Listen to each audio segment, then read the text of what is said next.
Cecilia, you're breaking my heart. You're shaking my confidence daily. Oh, Cecilia, I'm down on my knees. I'm begging you please to come home. Bum, bum, bum. Cecilia, you're breaking my heart. You're shaking my confidence daily. Oh, Cecilia, I'm down on my knees. I'm begging you please to come home. Come on home. I don't know the lyrics. I love it. Okay. I know the song, but I couldn't figure out the lyrics. That's for my 4-year-old beautiful little daughter. That's wicked. Love amazing. That's the only song I'll sing. So. Okay. Is she taking the company over? She says she wants to be a worker like Daddy when she grows up. So Good girl. Good girl. Nice. So we have Adam, Carlito. We have Adam here from AMP Construction. Love it. Can't Adam, wait. thank you so much for literally driving the longest distance ever to get to our show. Sweet. I got a record. He's got a 613 area code, and everybody who doesn't know 613, basically everybody in the States, it's Ottawa. Sweet. So I have one record on the show already. See if I can get a couple more before the night's Thank over. you so much. Adam, what are we going to talk about today? ICF, man. ICF. Everything to do with ICF. Yeah. Okay. All right. I can't wait. And I guess for some individuals out there, probably like Finnish carpenters and roofers and anybody else like that, they don't know what ICF stands for. It stands for Insulated concrete form. There we go. We're going to get into that whole world. But we want to thank you first for joining the show. This is going to be fun, Carlito. I know that be wicked. Like your track pants have turned into Sergio Valentes because we're talking about ICF right now, which is really And you know what? I didn't interesting. wear a belt for you today. So first off, let's get the handles out of there. Adam's giving me quite the tablet of handles here. So we've got at AMP Construction. That's AMP Construction. That's how you get a hold of you. Yeah, that's me. So On IG. Are you also on Twitter? No. No. IG only. And it's not me that runs it. So if you're asking questions, you're talking to one of my guys. And then you've got your son. Yeah. And his handle is at Chanman? Chanman. ChanMan. P as in Peter. And then number 9. Number 9. I got to give him a shout out. Just Give him a shout out. How old is he? He's 7. 7. So we were supposed to do this last week. I was coming down to London for the Canadian Motocross Championships. That's right. And it was just too much. How did he do? He won. He's That's awesome. That's man. why I got to give him a shout out, and maybe somebody can follow him and make my wife happy. So, give him a follow. That's great. I'll be following him I'm going to too. follow him. Yeah. And then we also have a designer here. It's at KKI Design Co. Yep, she's our interior designer. She's my sister. She does a terrific job. The reason I suggest her and the other one is that they do a better job of following our projects than I do. My guys will tell you I'm a bit of a micromanager. Okay. And I have a terrible time putting my tool belt down. Well, you're going to fit in well here. Right. So I'm not one to have my phone on and looking on Instagram, and I just don't like doing that about myself. Good for you. It's the future. I fucking hate the future. Don't worry, I'm a lot like you. I put my phone away and I call everybody back at the end of the day. Yeah, I see. That's the way I grew up watching my dad do it. Yeah. And like you could actually get something done during the day. Yeah, I don't need anything distracting me and taking me away from Like work. Technology? Hey, you're just about to set a tile. You got all the mud on it. It's all back, but you're going to fucking set it in place, and your phone rings. Like, thank you very much, Adam. Okay, well, you don't answer it then, but the amount of times I've answered phones when I'm on top of a ladder and the phone rings. I do. But that's a different story. Hang on, I still got a few more here. So we have one more designer, home design. So my foreman's wife, she draws all of our plans, and she does a good job of also following the builds, explaining it for people that. I find the older generation seem to think that it's like a styrofoam house when it's a concrete house. Is that what they call it? It's amazing. I had a phone call on the way here. Anyways, follow her. She's good. Okay, so her handle is Elise. So it's ELYSE.McCurdy. Yep. So MCCURDY _home design. Yeah. And then we finally have your website, which is www.ampconstruction.ca. Correct. And the phone number to get a hold of you is area code 613. You are our first 613. 613 223-3705. So this show is going to be about 15 hours because we've got to do all these handles about 4 or 5 times. No. Just once. I'll tell you what. Follow my son. That'll make my wife happy. And we'll do all the handles. We'll go faster Adam, and faster. I got to get this out of me before. Yeah. So I saw the amp, and I've been riding dirt bike my whole life. Okay. And I had to ask you if you rode dirt bike, and you know what? It's such a dirt bike name, AMP, you know? Yeah, totally. I was born for it, I guess. Yeah, and I wanted to tell you, you said your son won a championship last month? Just on Sunday as On a Sunday. Canadian champion, yeah. I won my first 800 last year. Good for you. On the ice, yeah. Ice racing. Oh, were you? Yeah. Do you- In Stilco Lake. Oh, do you know the miles is by chance? No, they ice racers. Whatever. I might. You're gonna go crazy, Manny. You have a street bike, don't you? Yes, I do. Okay. Welcome to Carlito's Off-Road All right. Bike Podcast. Let's talk about tractors first, if we can. Hey, let's do that. All right. What do we want to begin with? You want to begin with bone, or you want to Oh, begin no, with we're going to start history? the construction bone. Bone. Who's got the bone this week? Oh, let's see what he has to say. You guys go ahead. You know, I was listening to the 100 episode, and I was thinking, what's my bone gonna be? And it jumped around to about 5 million different bones. You know, so, Yeah, but what's the one that really You bothers realize there's you? only about, what, 200 and how many in a I bone? know. What's the first one that's popping into your head? Like the one that always keeps happening. I think one of the things is like our industry as a whole, specifically maybe people you grow up with that go on to university and are probably working at Starbucks, or maybe they're in high tech or something. Maybe they're making good coin. You know, if they ask you what you do, you're like, construction. You know, you try and downplay it, but like, I know where you're going with this. this is going to come across arrogant, and I'm not trying to, but like, it will not. people tell me I'm fucking good at my job. You know what I mean? Like, I love it. like my guys are really effing good at their jobs too, and I would hate to be looked at like that. Like, we make good money, Yep. we do really cool things, and we have people tell us like stop all the time at our job sites and tell us like, wow, that was really fast, it looks wonderful. You know, like the people that might look down on us, I doubt people walk into their office building and be like, fuck, you're good at this data entry. You know what I mean? Like, construction is, I think, for a certain breed and a certain breed of person. And I'd like to get the stigma away from it that you're not, you know what I mean, kind of sheepishly saying I'm a construction worker. 'Cause We're your part hands of are dirty. Yeah, we're right. part of the upper echelon of every other career out there. Right. That's honestly, I'm sorry, but that's how I feel the same way. Yeah. So- we are not blue collar. This is like the last stop of your career. This is like a fallback. This is not. That's bull. That's all crap, man. I totally. I have the same attitude or the same confidence or the same pride if I was standing next to a lawyer, doctor, accountant. right, exactly. everything. Well, but there is a difference. I went to a party. Everyone was office people, and like so I'm listening to all my friends talking about television shows. They have all this time on their hands to talk about television. You're going there. And I'm like, wow, I don't know any of these shows because I'm working so much. Yeah, right. And I realize that I don't relate to them in a lot of ways. Did you watch the shows when you were on the show? No, only when I visited my mother. Then she would. this is my son on She was TV, so come proud. on. Yeah, she was so proud of me, and she had that channel on all the time. And, But that Still was on. the evening news. but you know and what? It was about police chase or It's something. interesting. Like you listen to yourself on the podcast and you say, "Wow, I didn't know I sounded like that." Or you see yourself on TV and you're like, "Wow, I didn't know that that's what I did," or "Those were my habits." It's kind of funny like that. Anyway, sorry. It's a good bone. I like that bone. Yeah. Sweet. bone. Yeah. Can I throw a construction bone in? No, one per Okay, week. that's it. One per show. That's it. Come on, do one. That's it. Somebody else do one. You are cut off. What are we doing now? Oh, Manny, I think we should do history with Manny. Adam, I want to ask you a question, and it is ICF related. He's probably... Carlito might know this. I'm not exactly Here it sure. goes. Who invented ICF? Ooh, that is brilliant. And which Nadura country? von Losky was his name, I think. No? And what year? 1968. 66 I got. Wow, is that an actual fact? So 19... That's pretty new, man. So Werner Gregory... No idea. I just made it. He's a Canadian contractor. He's the one that first filed for the patent of foam concrete form. Wow. And that was 66. With block measuring 16 inches high by 48 inches long and tongue Wow. and groove, interlock metal ties, and waffle grid core. Now, let me ask you this. Carlito might know this. I'm not exactly sure. Which country or which continent is the most uses ICF? Oh, I would say, if I can interrupt, California. Continent.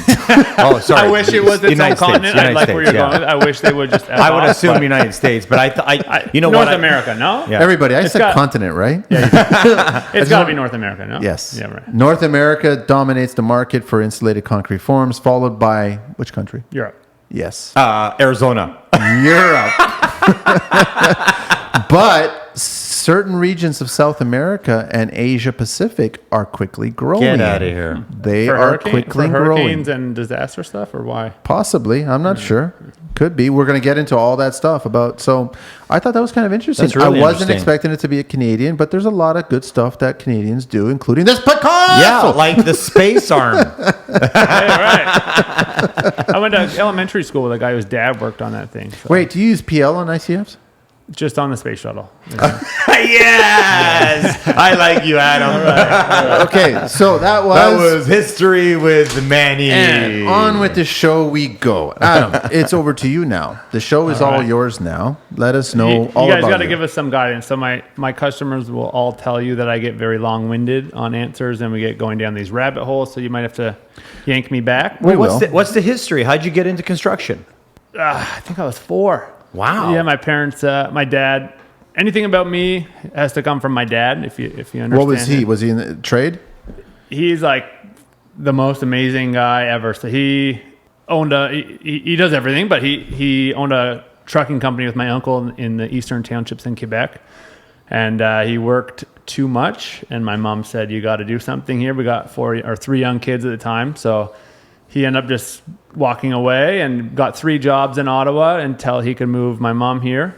And then he's a mechanic by trade. In my earlier years, he did any kind of mechanical construction, so loading docks, building like grocery stores, all the automated counters, anything from that to tile to framing, building houses. Like he's just a talented guy that would do anything from dark till dark, Yeah. And so when I was 4, they built a house. We moved into it when there was vapor barrier over the windows, and there was That's when you guys moved in? 4 kids. So that was considered substantial? I mean, that's occupancy in Beckwith Township. That's occupancy caliber. I know people still do it. Right. Well, hey. So I remember he had the 1/4-inch Luan plywood for underneath the linoleum with all Yep. the X's on it. Yep. So he just left me a big pile of nails, and I got to put all the nails in. And from then, I think I was hooked. And every tool that he owned was in the woods around our house. From then on. And what kind of tools was he using? He was a Makita man. Oh, okay. And I worked obviously construction with my uncle in the summers growing up, and then I raced motocross. And my mom and dad said I had like a sweet white panel van with all my sponsors on it. And my mom and dad said, "You're going to college for something. We don't care what, but you got to go for something." So I was working at a shed company, basically managing a shed manufacturer that just would go and build sheds at your house. So I was working at Home Depot in the wintertime, and this guy came in and he was just talking about like, "Oh, the HVAC trade, man, like you make like $60,000 a year." I'm like, at the time, that's all I ever wanted to make, sadly, He's like, "It's all the work you can handle," and like they're looking for people. So I'm like, "Fuck, well, I'm gonna go do this." My parents like, "Whatever, you want to do it, go," So I went to college for HVAC. Never worked a day in it. No. So you did the whole college thing in HVAC and you didn't work? Yeah, so I ended up starting my company in college by accident, basically. So I was going to school for HVAC, and then in the summertime, I was back to building sheds. Manny's favorite, by the way. Yeah, right. I mean, I can tell you some stories about this owner. Like he ended up getting stabbed to death in Mexico in his car. But okay, I like where this is going already.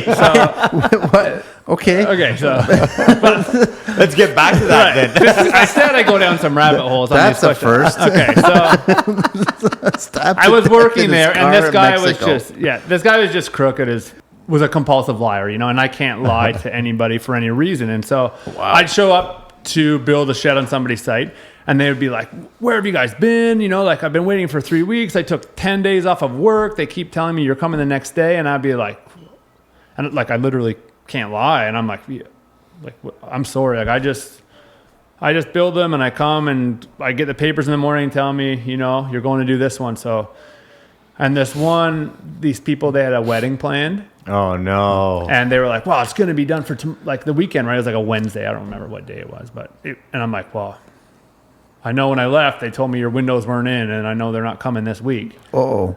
And he had just lied to them and strung them, and it it just put me in a position that, I just couldn't do, so. Was the honeymoon in Mexico? No, he wanted to know. So it came across this Ottawa citizen, like Dandy, can I say his name? Yeah, sure. Dan Dion, 53 of Carleton Place. Oh, wow. Missing in Mexico. And I know 2 Dan Dions in their 50s from Carleton Place. And one of them, I'm like, I know who that is. And okay, how do we get there? How do we get to? Why is he stabbed to death in his car in Mexico? Yeah. He was. Oh, that's who you was working for at first. Yeah, I was working for him. Yeah, okay. So when HVAC flew away right away. No, it was in the summertime. Like No, it was in the summertime between semesters. Got it. And you got a bug for actual building. Well, I was just needed summer work, right? And so I was working there, and and when I quit, I just was like, I'm not fucking doing this. So I quit, and just I think probably from the community and my parents and people knew, well, Adam can do that, So they started calling, and so AMP Construction was born in 2004. With no real direction or good ideas, but 16 years later, here we are. And when I went back to school in the fall, I had 2 guys working for me that I was 20 at the time. They were in their 30s, and we were installing millwork for a company that does it for like Outback Steakhouse, Chapters, schools, putting all the lockers in, all the woodwork, all the commercial woodwork. This is before the union. Yeah, they're still not unionized. So Wow. somehow they have a backdoor into these contracts. And so there's like Alaska Wood still isn't unionized. But so when I went back to school, I was trying to manage the 2 guys on site after class, run over, make sure they had everything, So you're in school and you're running a job and. Well, I mean, it was pretty easy. Like you're just subbing off of a big company. So as long as they show up on time and follow what they're supposed to be doing, it shouldn't be too much babysitting. But yeah, that's what happened. Yeah, you just dive right in, I guess, right? Okay. I did that, and if you're wondering how I get into ICF. Yeah, where did that show up? So AMP started in 2004, Yeah. but when did the ICF begin? What made you get into ICF? Well, here, we'll just do this transition right now then. 04, I'm playing volleyball at Algonquin, and the coach says, hey, my landlord needs somebody. College volleyball, anyways. Yeah. No, I was going to say, you sound like you're having a lot of fun. Who's the mascot? What school are you talking about here? Algonquin in Ottawa. Okay, what was the mascot there? I don't know. I was just going to say Go Bears. I don't know. Okay. The coach says, hey, my landlord needs some labor help. And I'm like, okay, well, I'll go over whatever on the weekend. So he was an executive at Lafarge, and he was building an ICF home, 2-story. And so that was my first time seeing it. What's his name? Because I know a few people. Tony. And it's funny. All the guys I know at Lafarge don't have construction typical names like Tony. No, he got fired.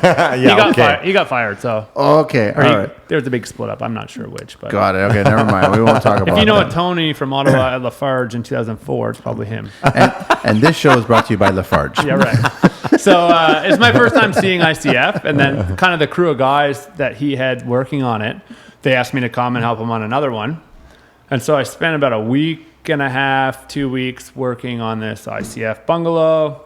And it really fucking soured me on it, to be honest with you, because I'll get to the theme of this. Like, I'm a big fan of like systems and efficiencies. Inefficiencies drive me like mentally crazy, Working with these guys, I was probably at the time, in full honesty, like probably too much of like I'm going to jump in and like just try and help. Maybe I should have just listened and just maybe tugged all the braces in or clean garbage up. But I really was like watching these guys work, and there was like 5 guys, and they just were like fucking dragging their ass. Like we know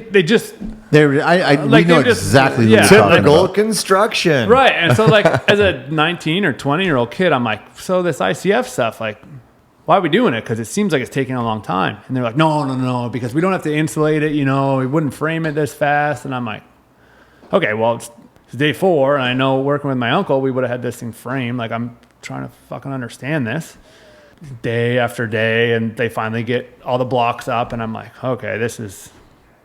It's not cheaper at the time, certainly. It's not faster. It better be a whole hell of a lot better. After that experience with it, I really... had a bad taste in your mouth. Yeah, no, exactly. I mean, because of the guys. Right. And that's the theme of ICF, is that if you hear of something negative about it, almost 1,000% of the time, it's going to be because it was a bad installer or a bad contractor that would have fucked up framing or anything else. It's not the product. Skipping a step. That's it. Yeah, just not knowing what they're doing. Yeah. Being inefficient. So like on the way here, I had a guy phone me talking about building a passive home. And he was like, wow, this guy across the road just built one. And I really like the idea, but shit, it took him over a year. And it was a pretty simple house, And I'm like, yeah, well, this is, again, the contractor, like I can give you examples. You can talk to my customers. It does not take us that long. Like we're faster with ICF than we would be traditional. But the bad image or the bad stigma of it, you look online, and the comments from other people, it's like, holy fuck, guys. Like it's a concrete wall here filled with rebar. It's not magic. It's not some crazy, thing. It's a concrete fucking wall. And we don't pull our forms away after and truck them away. It stays on there. It's just a different way of forming the concrete and holding it, I know a lot of concrete forming guys don't like it. Right. Well, okay, when I say it's going to cost them a lot of money in about 5 years until they fucking figure it out. Yeah, and Respectfully. that's when I had a chat with George from DGR. He sees the future. He's a concrete forming company, well, also other kinds of concrete applications, but he's very interested in it. Right, because he wants to see it. Where's our code going right now? That's the reason why, and So we'll get into Our it. value keeps growing also. The efficiency and the R value is growing every day. So I think any concrete forming guy out there that's just dismissing it is really going to be missing out. I'm sorry. I respectfully tell you that you're crazy. Yeah. That's why I wanted to drive here, was because I felt like I maybe have a bit of a unique perspective on it, in that I didn't want somebody who's maybe a salesman of it to come on here and fuck this up, because I was against it. If you asked me 10 years ago, I would have said, fuck man, it takes a long time. I would have said the negatives of it, right? Because I saw a bad example of it and I wasn't smart enough, or whatever you want to call it, to look into the product instead of my experience with it, right? So when was that aha moment because you first seen it and these guys are not doing it like you said? So I started my company, that's first year one of company, that's like 04, 05. At some point it's time to grow up, and I'm like, what am I going to do to make money? Like I have aspirations of, making a living for my family. And so I come from a family who's not afraid of work. They're honest as the day is long. I had a pretty good range of abilities. I'm pretty good at trim and finishing. For some reason, I decided to get into roofing, because at the time I thought, fucking roofers make good money. They got nice trucks. And so don't ask me how, but we built a fantastic crew in Ottawa of, like, there was basically 4 guys my size, my brother, 2 other guys. One of them, Dan Burke, he moved out back home to Nova Scotia. He does like $12 million a year in his company. Cow. It does like some incredible homes in Nova Scotia around Halifax. The other guy's an engineer. But we were roofing, and really where I learned to be efficient and how to make money was setting up, the same system. You show up, you pull the tarps out, you protect everything. The same guys go up. We all rip, we all prep, we all shingle, we go home. We were on the golf course literally most days by noon. We were because you want to get the job done, right? Man. So you put 4 guys my size on a roof that know what they're doing. Yeah. And I would say, you guys are getting the same amount of money if we stay here till 5, or we can golf in the afternoon. And literally most days we were on the golf course by 1 o'clock. Isn't that hilarious? Wow. And we weren't hacks. Like, we did a fucking good job.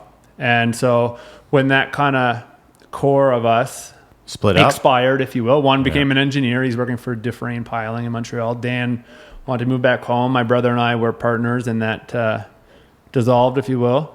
I was going to roof, because I can put them down. I can make good money just putting them down. But when you go from doing a house in 5 hours to having to do it in 12 hours with a bunch of crackheads. It's true. Right. And the problem is that I have abilities in construction. So I could have been busy the whole year doing regular construction reno stuff, because I do have a good ability to do that. And so when those calls were always coming in, and before I was saying no because I was roofing, making good money doing that, and only working a couple hours a day, eventually I'm like, oh, fuck, I guess I'll go do this. So what really changed it was a family's home burned down. And so the budget was at the time, to me, large enough where I felt like I could take the time and maybe, give them a better product. So instead of doing a poured foundation, I could do the ICF and make that money myself. And so that was my first one I did kind of by myself, my re-experience into it. And then from that, we were building what we thought was our forever home on the road I grew up on. And so I kind of drew the plans up to match the measurements of the brand that I was using. So I thought, fuck, if I'm going to do this. What were you using at the time? Nadura is the brand we're on. And so my dad and I, on like a weekend, basically got all the ICF up and ready to pour on a Saturday and a Sunday. And I'm like, fuck. Looking at the numbers of what it would have paid and the time it took me, I'm like, fuck, there's something here, you know? Like, if it can be this user friendly, imagine some efficiencies, imagine learning the product better. And so my dad, you know, thank God to him, was kind of like, well, you know, you should maybe look into this, Adam. Like, you should maybe go down this road. So I start maybe pushing it a little bit more. And so I say forever home because the house I grew up on was surrounded by 100 acres, and they decided to sell their home. So they called me just up the road, and they said, Adam, we're selling our home. We want you to build us a new one. And I said, well, what are you guys doing with your house? I said, well, it goes to you first. So, well, let me talk to my wife, you know. So we decided to buy their house, and I built them one right next to my parents. So like, you know, 500 meters up the road from where I was living. And they were in a situation where they could spend some money on the core, the bones of the structure. So we decided to go ICF all the way to the trusses. And this is really where probably my business changed and my perspective on ICF, its benefits, really changed once you start researching mass wall theory instead of R value. Really, I saw the benefits of it on this build, and it really changed the way that I look at looked at ICF. So let's talk about those. Yeah, that's interesting because I kind of I like where you're going because Right. The other day I took my wife out for a date and we went to a pizza store and there was this granite wall. So I was up against this glass wall and it was just temperature outside. Right. My wife's like, "You want to feel this granite?" And I touch it, and the mass that it had held throughout the whole day, it was just so hot. Even though it was a cool night, it was retaining all this heat. So this is exactly everything that is beneficial about ICF. So first of all, if we talk about R values, like they're fucking garbage. Like just the means of testing R values is a stupid, broken mechanism. Okay, it measures how heat travels through right. And so the way to stop that is you stop the airflow. So this actually comes from Roxol. This example I'm going to use, Roxol did a test where they tested a wall cavity 2x6. Is that rockwood now? Yeah, rock and wood. It's garbage is what Right. it is. So I like it. they test a wall cavity with vapor barrier 2x6, insulation, OSB. And it tests the same R value both with insulation and without it because it's stopping the airflow, right? If you stop the airflow, you stop the ability to transfer the heat. Yes. Right. But it's the way that everybody wants to know what's the R value of that. Well, first of all, it's a stupid fucking way of testing, and secondly, there's a million ways of faking it. So let's look at something better. If I pass you a really hot coffee in a tiny little styrofoam cup that's got like R 0.4, and it's not 100 even. degrees, you can't tell. You're going to burn your mouth every time because you don't. But it has a thermal break. Right. And so imagine I give you a hot coffee and a little piece of fiberglass. You know, you're going to burn it right away or whatever. So when you research this stuff, look into mass wall theories. Imagine being out camping, you're in a tent, and you bring a really big rock from beside the fire, you bring it into your tent. Now think about the bigger the rock, the longer that's going to radiate heat off in your tent, right? All we're doing in this province is fucking bringing cold rocks into our houses. You know, you got 40, 50, 60 meters of concrete touching the cold earth outside, and then we bring them inside of our house. Okay, and now we're going to all argue about, I know you're going to say spray foam, but we're all going to argue about it. What's the best way of doing it? What's the best way of managing all this moisture? So I know like spray foam is good, but let's talk about the fuckhead track builders, okay? Let's put a wall, let's put a space behind our wall. Let's put tar paper on, let's put Tyvek, let's put poly, now we got to manage this issue that we should be using for our benefit instead of fucking fighting it, right? So I think Carlito and I both completely 1000% agree with you. The problem isn't you guys. The problem is getting the common contractor. They're like, you don't have to be fighting this, guys. You can use it to your benefit here. It's Like- interesting that so mass wall is not a new thing. No. This is like way Old stone houses on exactly. But right? also, I know guys that are off grid. They used to put chopped up rubber tires Heat underneath sink- their heat sinks, soil right. about a foot down, and all the heat during the day on a cold day on a sits cold in night, there, right. that heat would slowly heat the house That's until how it morning works. again. Yeah, Yeah. exactly. So Okay, so hang on. We got to take a little break, a little pause. No, keep that thought because I'm loving it.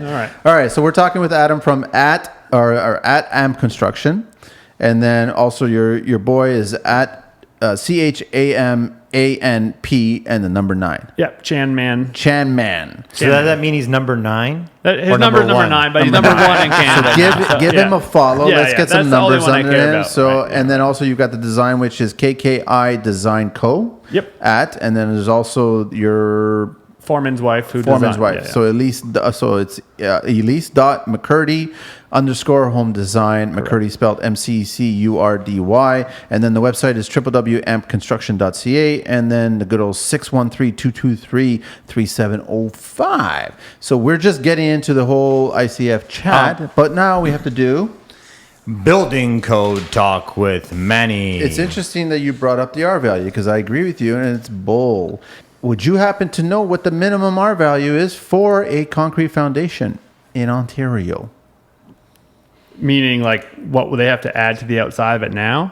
Yes, minimum. So, here's the fucked up part about this. Oh, it's I like know. it's like your footing size, right? It all depends on what SB12 package you pick. So if you can not put foil foam on the outside of your house and just put a more efficient furnace, okay, and all of a sudden you fit right in there. You wonder how people aren't, making better homes. They just find back doors and ways around it. So I agree no, with you. I don't know. R8. Yeah, so there you go. That's the minimum. That's great. R8. On the inside or the outside? That's on the inside, extending down to the basement floor slab. That's what they're expecting based on the wall less than 50% above grade. So So they're only bringing those blankets right down to below frost. Which is another bullshit way of doing things. Yeah. And I see in a lot of houses, these guys are actually keeping the building insulation. So, like, most people don't realize that a basement that has this 4-foot insulation around it, you're supposed to remove that when you do the renovation or do your basement. And what's the worst thing about that thing is how they compact it with the ram sets. And then how does the insulation... They squeeze the insulation, so it has no R value. So that was... Building code talk with Manny. Great. So all my segments are done. Okay, that's all. I just want to know. So we want to get into this stuff, and I agree. But with you. before we go too far, I do want to say something. You said something very important. The architect and engineer, which one of them is your sister. The most important part about using them is that they understand ICF. Right. So And that's a big deal. yeah. So if I got to ask you, so Adam. I'm going to pretend you guys are customers. Okay. Go ahead. No, I was just going to say, how far back do you think the building code is? Because I honestly think that this is the Spanish flu from 1918 that's going on right now. Right. So you remember Buddy saying like there's first world and then there's third world problems Yes. and Canada's second world. I thought that was like pretty accurate. Yeah. But so you guys are always talking about minimum code all the time. And so I kind of want to say like, who fucking cares about that? Like Nobody. I don't build my business at that level. That's great. That's actually a great analogy because the thing is, if you actually care about the construction industry and you're building right. a brand, you would never build it at a minimum level. And my customer, nor would I want to sell something No. to those type of people that are No. saying, no, just do the minimum, right? Now, and we both also agree with you, but the point of the minimum code is that we really want to educate people going for their business licenses. And this is kind of a way to practice your minimum code so that you can pass. Because their requirements, the requirements for the city are minimum code. They don't care about overkill. I think maybe there is some importance to be put on that for job site purposes. If say another trade asks you something, blah blah blah blah. Well, that you can't do that. It's not the code. And you would think it's some arbitrary number that doesn't matter. But how many times in our work life does something come up and you like, actually, fuck, I do know that, and you say it and it solves some problem. I'm not saying I agree with it. Maybe you only need it for one little tiny square foot of a whole house, but the minimum code can be beneficial to know it. It doesn't mean you always have to practice it, but I think No, you don't. Well, but it is surprising how many times I walk into a job site and they don't know minimum code and they're way under minimum code, and I'm just like, what are you doing? Right. And they're like, what? This is how I was taught. And I was like, oh my God. That's a so- whole fucking problem on its Yeah. own, though. So we interrupted you to take our little break there, and it was getting a little heavy, and I was enjoying it. So our value, Right. and Mass. the foam house, and Farmhouse, right? mass, and we So- agree with you. So where is the future headed? And I think that North America is such a wasteful continent. We should be paying attention to Europe and to Asia and to other places that are more efficient and building better. Because I've always said this over and over, that we are not building as good as the rest of the world. Right. And we should, and I'm including the U.S. too. Despite the fact that the U.S. thinks that they're the epicenter, I'm sorry, but they're not. When it comes to No, construction, 100%. they are not. 100%. Canada is not. We should be. Both of us should be. But I do love hearing facts like the first passive house was built in Canada, in Saskatchewan. Right. Right. So- And now to learn about ICF, Canadian contractor. Well, because look at our climate, right? So yeah, we basically go outside going, it's fucking cold. Yeah, right. But it's even more important that we go through so many different fluctuations to be able to have a house that breathes and moves and flexes to all those degrees. Seasons. So I'm a big building science guy. Like that's, I think maybe why my personality lends itself to this is because we have like one of the hardest climates, I think, to build for, because we battle, like it's pretty fucking humid and hot in the middle of summertime in Ottawa. Like, you know, it was 41 and 42 degrees. Yep. So we got to build for that with air conditioning on our mind. And we also got to build for minus 40. Right. So when you're following these building science guys in Boston and Massachusetts, they don't get the swing that we do. No. And the guys in Texas that are only battling the heat, their insulating wall assemblies are not exactly the best thing. And I'm not saying ICF is the best thing, but certainly it has a whole lot of advantages to it. So, you know, you said it's not a new thing, this mass wall. Well, think about all the old farmhouses with the double, they weren't stupid, those old timers, No. my dad would say. You know, they got these double stone walls because once you get that heated up in the summertime, it doesn't get hot in those houses. But what was the number one thing that you saw as soon as you stepped into those old homes, those old farm homes? You saw that massive fireplace, Yeah, right. right? And that was great. That was the way it was supposed to do. But now we've got our codes regarding fireplaces, and now we're restricted now. So this is going to bring me to all the a-holes. Okay. All the guys out there that say, you know, you guys have heard this, I guarantee you. Houses are too tight these days. Oh, yeah. Right? Okay. I don't believe that. No, I don't believe it either. But here's the problem, okay, is that it's like taking a carbureted car and putting fuel injection on it. Once you cross that line to putting a vapor barrier on, the reason that they grew up in these houses that never had these problems is because they were so leaky and so drafty that everything just dried out, right? Yeah. Well, barn boards on the roof can leak on a barn board roof. It doesn't rot because it only goes 6 inches and then drops into the house. Yeah. There's no vapor barrier. How many times have you renovated a 20-year-old house and they didn't split the bat behind an electrical box, or they didn't vapor barrier it properly, and the OSB is blown out on the outside? Yeah, That's right. Right? We've all seen this. Yes. Yeah. So once you decide to go to a vapor barrier, you need to be diligent. You need to seal every single penetration, because if you don't, if your granite guy comes in or whoever and cuts your vapor barrier and says, "Oh, houses are too tight these days," oh, buddy, you know, you have any idea how much work I put into making this thing as airtight as possible so that I can rely on my HRV to work as a system? Because people don't That's understand right. systems. That's exactly what we learned from another building science person, is that it's about the system. And Everything is every system. trade has to be aware of the Exactly. system.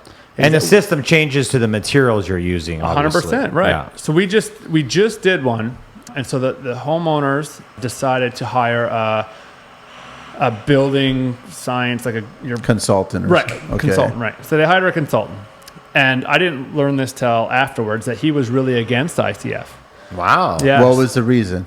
So we get going down the relationship with the customer, right? And we're building for them. And she says, "Okay, so here's what the consultant wants. Maybe you should give him a call." So I give him a call, and I'm expecting him to be like, "Oh, ICF, sweet," and, you know, really on board with it. And I kind of sensed a bit that he wasn't super pumped on it. So I'm like, you know, like, what's your problem with it? And he said, "Well, we just find them to be super leaky." And I said, "Well, What? How's that? what?" I said, "Well, what's leaky on them, right? Like what?" And he goes, "Well, specifically, you know, the top plate connection, because we always go ICF all the way to the trusses on our houses. All of our houses go, you know, all the way to the ceiling." And my response was kind of like, yeah, well, if you do a shitty job of that, it's the same as doing it below your floor. It's no different. I mean, a shitty job is a shitty job, right? Right. If you're not following all of the details through. And he said, no, it's true. I just haven't had good experiences with them. So fast forward to him coming and doing a blower door, and we're kind of waiting for him.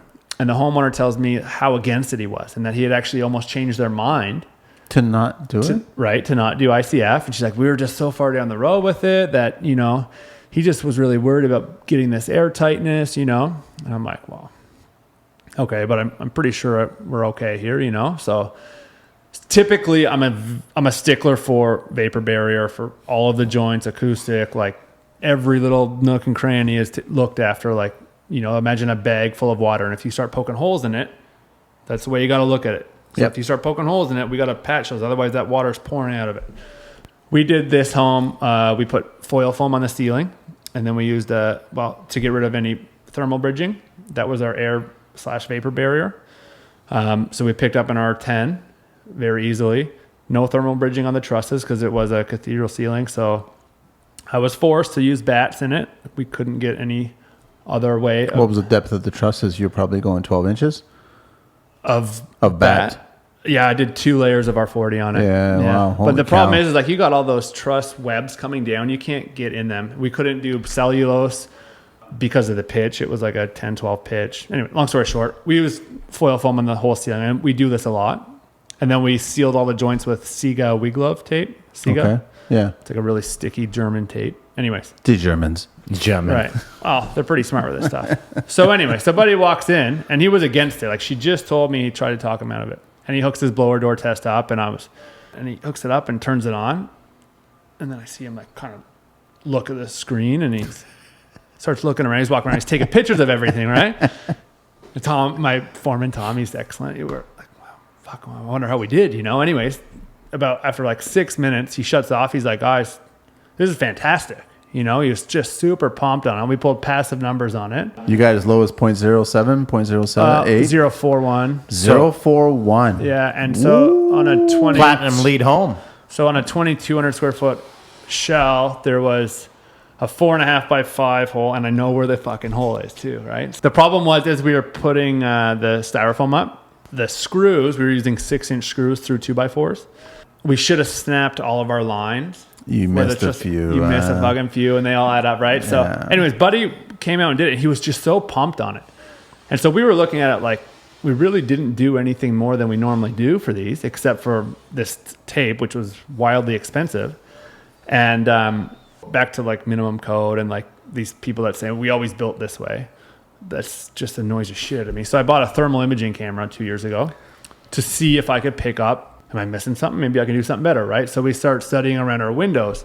And so on the bottom of the ICF is some bare concrete. So I noticed that was, 4 degrees cooler than the bottom was. You mean 4 in window openings? Right. So the bottom has a little bit of exposed concrete. Yeah. And I noticed that was like 4 degrees cooler than.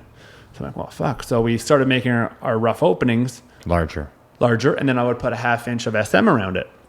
Nice. So then we tape the SM to the styrofoam, 100% thermally broken. No thermal. The way we do our window bucks. So it's like already. Yeah. Well, fuck, I came from Ottawa, man. Let's finish. Can we just do this podcast right and not worry about that? We're not. Okay, so It's more for him. So okay, so here's one. So this guy that called me today, he called a couple ICF guys, and this is why I didn't want somebody to do this wrong, even though I'll probably fucking curse because I missed a bunch of stuff. But he talked to this other ICF guy, and most of the guys out there are doing it the way the people that I saw do it were. So they'll take a 2x12 and it goes from inside to outside because it's easy. Okay. And then that's their window opening. So you just did all this work to get rid of thermal bridging, and then we're throwing 2x12 around every window and door. Everybody knows is our biggest enemy, right? You're just right back to square one. You've got this gigantic 2x12 that goes from inside to outside. We can't air seal it. It's nearly impossible to waterproof from the outside. We run our styrofoam long on the outside, rip 3/4 of an inch off of a 2x10, and it butts into the back of it. Nice. And so we rip it so that it's flush with the inside face. Now we have nailing for our trim. We have nailing for our drywall to come across to. It's flush. And thermal break. And a thermal break. It solved all of our problems. So now you put your window in and you're away to the races. So once this energy consultant guy saw kind of our system, he's taking pictures of it. He's taking pictures of our windows. He's blown away. And so the homeowner was just thrilled with it. And we were pretty pumped because we had never done one like that before. And to get a good score and kind of change a guy's opinion on it, he totally told us afterwards, he's like, I'm really impressed, guys. And it wasn't so much with us. It was that so many times with ICF, when you get on the fucking internet and you research anything, you're going to read these comments of guys that hate it.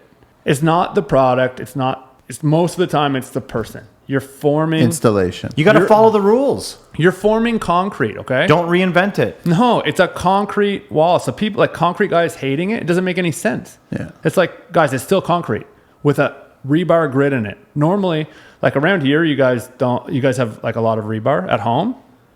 They might get 2 rows at the top and 2 rows at the bottom, and I doubt that. Okay, I'm putting 10,000 feet of rebar in every foundation against 8-inch walls with most of the time, like in my area, nothing in it. It's the people hating on it. I don't understand it. You guys, so the code is changing. Now they're having to put insulation like rigid on the outside of it. Yeah, minimum 2 inches Oh my now. God. It's almost like there's a product for Yeah, this. It's I'm just amazing. trying to think. I think it's called Colin, ICF. I got to ask you about the consultant. How was the top plate?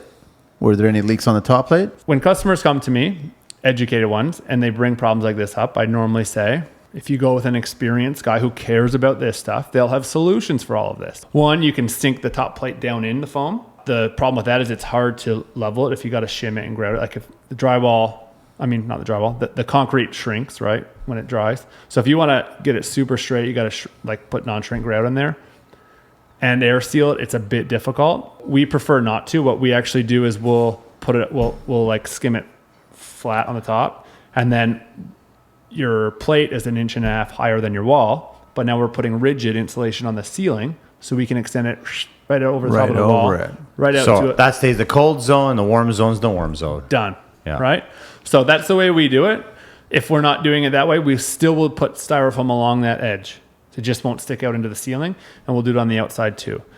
To air seal that, my most favorite is to pound the acoustic sealant to it. Put 2 big fat beads under it, and you don't have to worry about it because that is a worry point, right? That's a huge thing that a lot of guys don't understand. That's what they do on passive homes, yeah, right? but a lot of framers are not like, you don't see, other than a PL caulking gun, you do not see another kind of caulking gun. That's what makes a 5-star home, right? Yeah. PL. Not PL. No, hang on a sec. Is that Portuguese luck or is that PL premium? So I did want to... We've been talking about all this stuff, but who's the brand that you like to use for ICF? That hasn't even been mentioned at all. Okay, so we use, I know you're IntegraSpec. Yeah. I think, so we're on Nadura. Every block has its own benefits. It basically comes into patent, right? Okay. Each block is a different size and a different spacing, different web configuration. They're all pretty much the same. As long It's all as the webbing, really. Right, exactly. Yeah. So as long as you're getting, doesn't matter what ICF you use, some are more user-friendly, some aren't. I like Nadura because the rep lives up the road from me.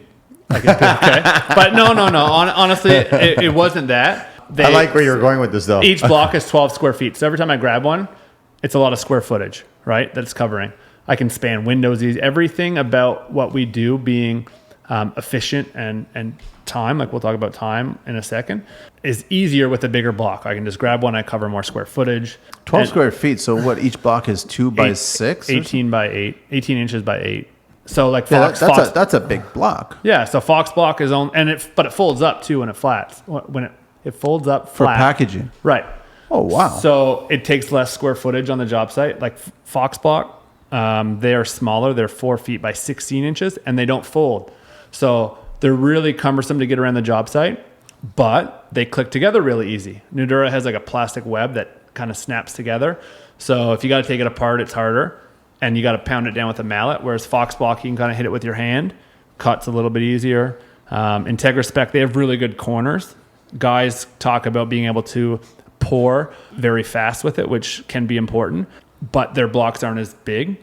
In our area, the rep is like an hour and a half from my house. So that's a big issue to me, right? Is accessibility. I could change that for you. Right. Well, I might, because I'm kind of fighting with my rep right now. And I did want to mention that Integra Spec does full roofs now in ICF. A lot of the companies are getting into that. So the first home we built for the people whose house I bought, we put styrofoam on their ceiling.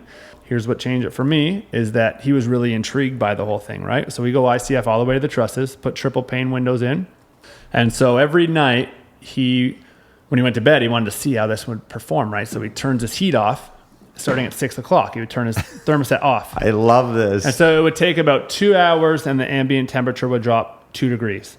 Okay. But that's just what the thermostat's picking up. And then it sat. And not one time in 2 years did it ever drop. And like middle of winter, would he wake up and it would be lower than that 2 degrees temperature drop, right? So then they started doing it at 3 o'clock in the afternoon because she would be too hot and she'd want to crank the window, and he was, fighting like, I just paid all this money, I keep the windows closed, but she was too hot. And in doing this, we talked to a lot of, like, in our area, the concrete truck drivers live in ICF houses, and they'll talk about when the power goes out, okay, how long the heat just fucking sits there. So I live in a 20-year-old house that's with a PWF foundation, and we did a 900 square foot addition on it out of ICF. And I didn't have any heat registers in it for a year and a half. And it was the best part of the house, okay? Wow. But so I've got some numbers that I was just reading in a magazine. So they did a test of 50 ICF homes to 230,000 regular 2x6 homes. Do I want to hear this? Yes, you do. Okay, so what they did is they did their testing that they did is they would see how long it would take a wall assembly to normalize. So they would make it minus 30 on this side, ambient temperature 21 degrees on this side, and they would just keep this constant. So it's a better way of testing R value, if you will, right? How much energy does it take to keep inside temperature constant? And they could modulate it. The closer you got to that temperature, the easier ICF was to maintain, where other wall assemblies weren't. A 2x6 wall with fiberglass insulation and rigid foam, an R5 rigid foam, normalized, which means it went from minus 30 out here to minus 30 inside in 54 hours. ICF? Just over 2 days. ICF? 144 hours. Wow. So you think about how long, like... But that's a constant minus 31 degree going at the wall. That's how long it took for that house. So when I tell my customers what it's like to live in them, they're quiet as hell. Okay, I think I told you. Yeah. Like when you're looking at this, like high rise or condos, houses in the city, like people are crazy. In my opinion, I know I'm probably wrong, but to not do this, like the way they test sound resiliency, ICF is between a quarter and an eighth as sound transmissible as a traditionally framed house. So when you're in the city, you've got all the thermal value to it. Your sound is taken care of. And then on top of that, if a hurricane comes in, you're not sweating it. Like you're not going anywhere. Nothing's going to rip off. Well, for instance, so you know what FEMA is in the States? Yeah. So Nadura went to FEMA a couple of years ago after the big hurricanes that ripped through the Midwest. And they said, listen, we're going to donate product to you guys and we'll get some publicity out of it, but you guys can do some ICF structures. And they said, actually, we don't want to do that. And well, why don't you want to do it? And they said, well, actually, because the way they look at it is they know these houses aren't going to be torn down, and they look at it as an economic influx. They said when that hurricane went through, it spread to 7 states. New house. Right? Economy. Exactly. So that tells you money.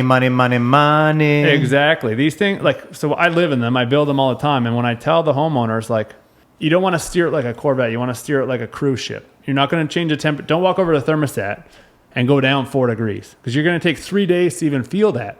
Do it 1 degree.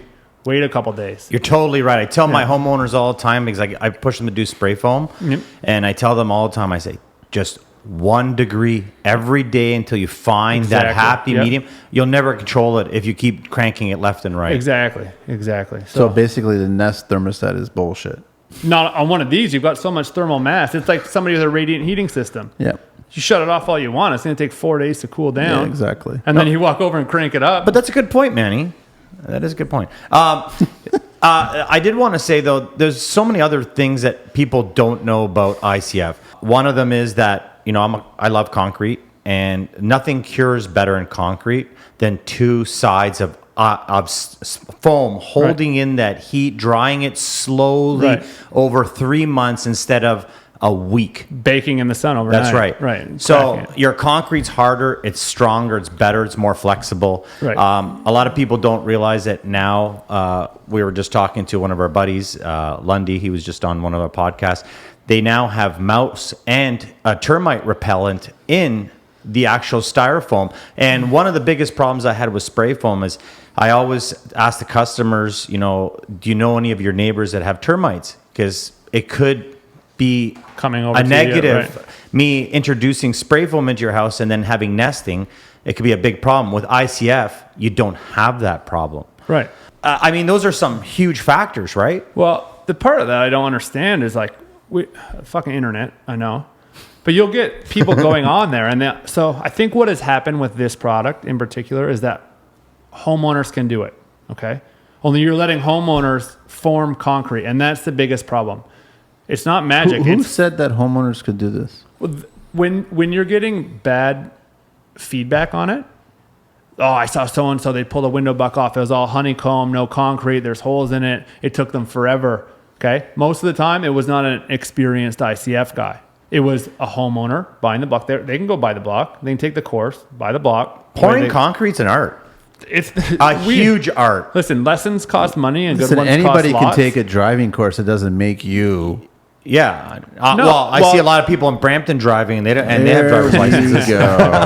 But you're right. I've been pouring concrete, and there's so many things to it that you can't just. We have to layer right? it. We have to work it so they don't have blowouts. And even with forms, not even using ICF, but even in ICF, I have a friend that's doing IntegraSpect right now, and he was mentioning, you don't have to put so much forming on. I'm like, don't listen to that. Keep your forming up. So from day one, how we've transformed, the number one thing I'd say we've changed is how much extra bracing we put in. One, because OCD, I want very straight walls, right?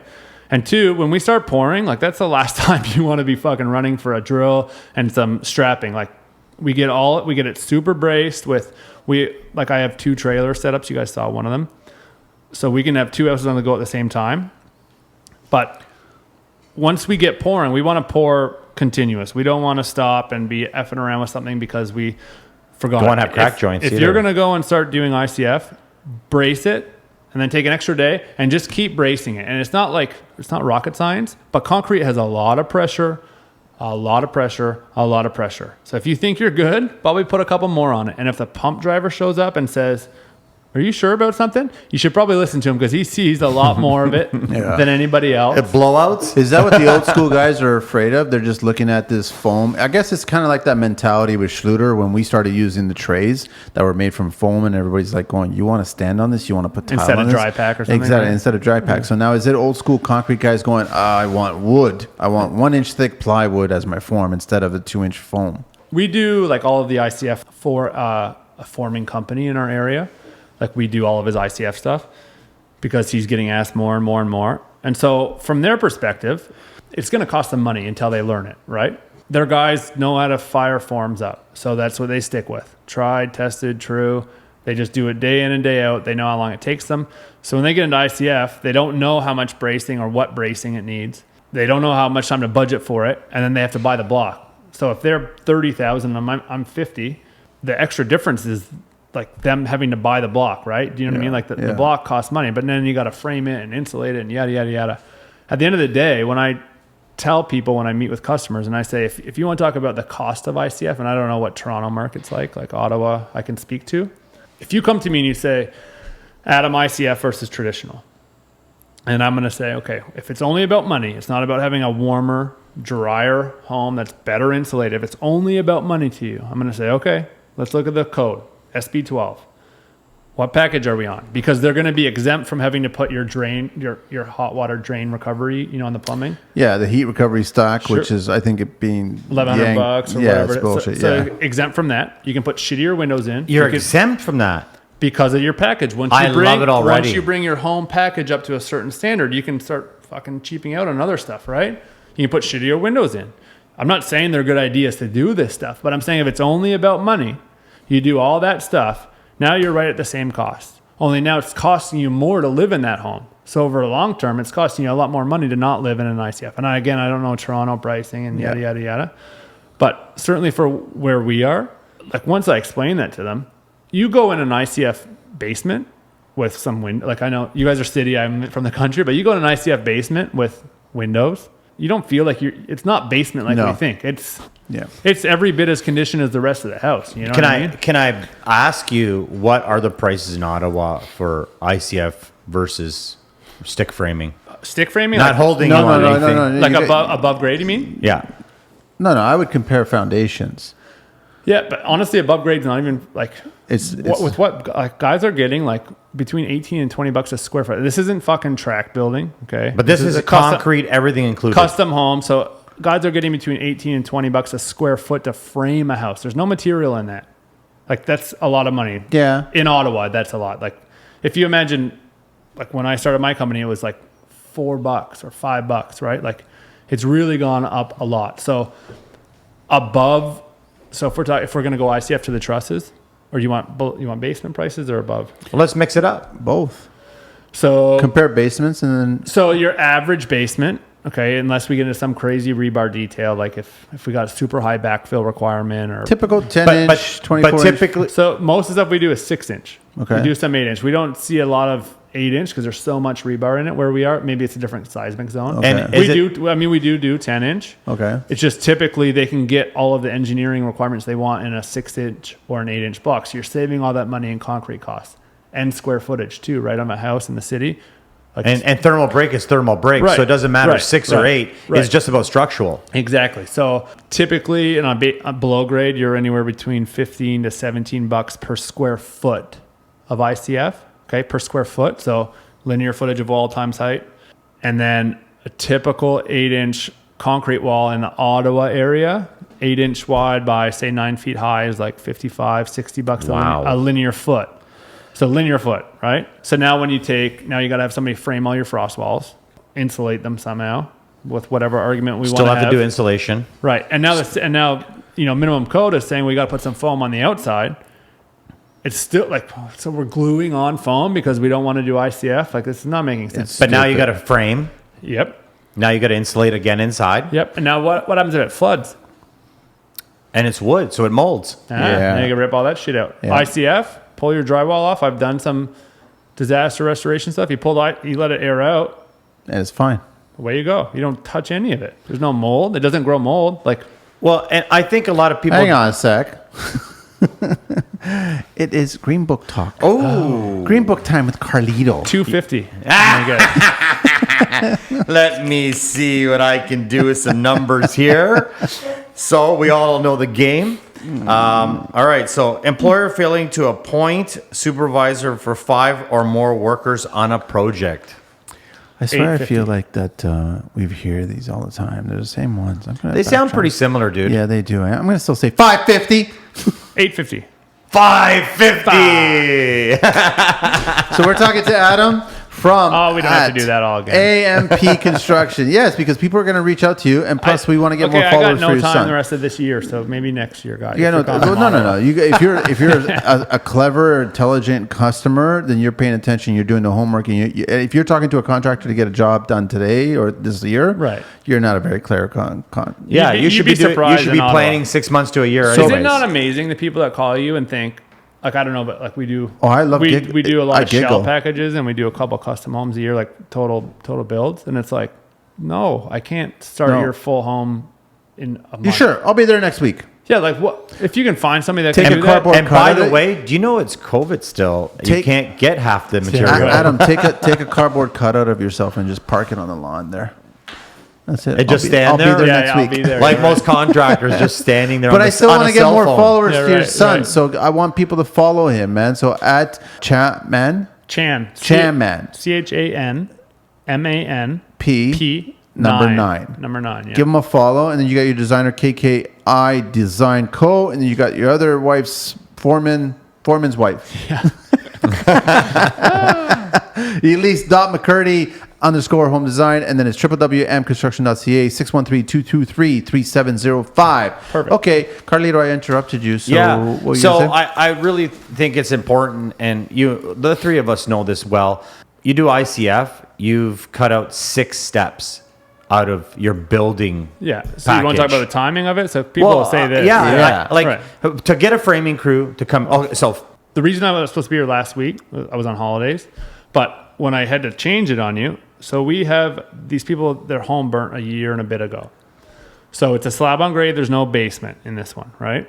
It's 2 stories, but so the house is 2 and a bit. The garage is 1,000. So we've got about 3,500 square feet of. decent, nice house. Okay, so at 12 feet high walls Ooh, of ICF.